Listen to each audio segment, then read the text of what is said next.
The latest chapter into a strange valley encounter. 3 months ago tonight, something strange happened in the skies over Arizona that still hasn't been fully explained. And in reality, we may never know exactly what happened that night. Tonight, first on Fox, we hear from a Phoenix family who may have been closer to whatever it was in the sky, closer than anyone else. It's getting closer and closer, and we're saying, you know, that thing's coming right at us. Tim Lee and his family are among the hundreds of witnesses who've come forward to talk about the night of March 13th, an event now known as the Phoenix Lights. The Lees first saw the lights while looking north from their home in the Sunny Slope Mountains. When it finally got here and we realized this thing was coming right over us, we really started getting antsy. And then when it went directly overhead without a sound, it was like that. It was so big. You couldn't even hear the wind. It was so quiet.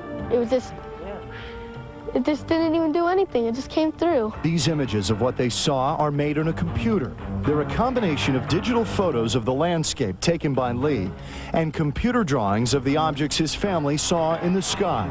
It was a giant V, all right?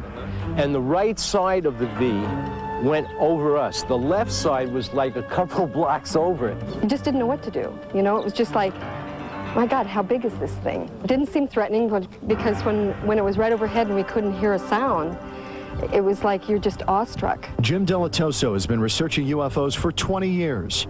Right now, he's in the middle of putting together a virtual reality model of what happened that night. He's talked to hundreds of witnesses about the night of March 13th, including the Lees. He thinks that he said if he had a tennis ball, he could have hit it.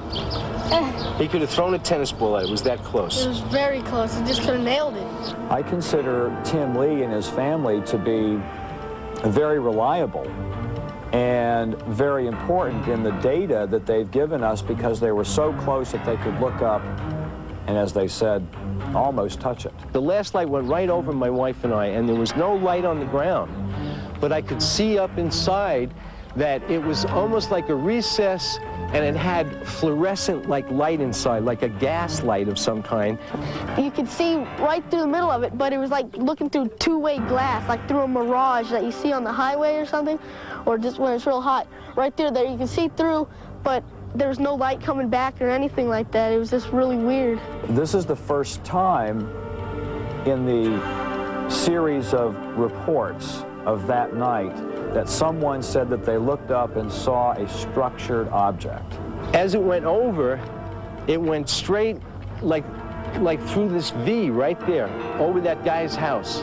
It took about 15 minutes to get from when we first saw it all the way till we couldn't saw it. No one knows for sure what happened that night in the skies over Arizona in March, but thousands of people saw something. It's a night the Lees will never forget. We just re-experience it every time we tell it. You know, it's like it was just yesterday. You know, we've just never seen anything like it. I was always a very polite skeptic. I would never tell someone, if they told me they saw something, I would never say, you're a liar or anything like that, because I don't know. But now I don't know what to think, because this is impossible. Bring up the eerie music, please. This is weird stuff. Jim Delatoso, the UFO expert in that story, says the Phoenix Lights event in March is being talked about now all over the world, and he says he wouldn't be surprised if in the future the curious will flock to Arizona looking for something.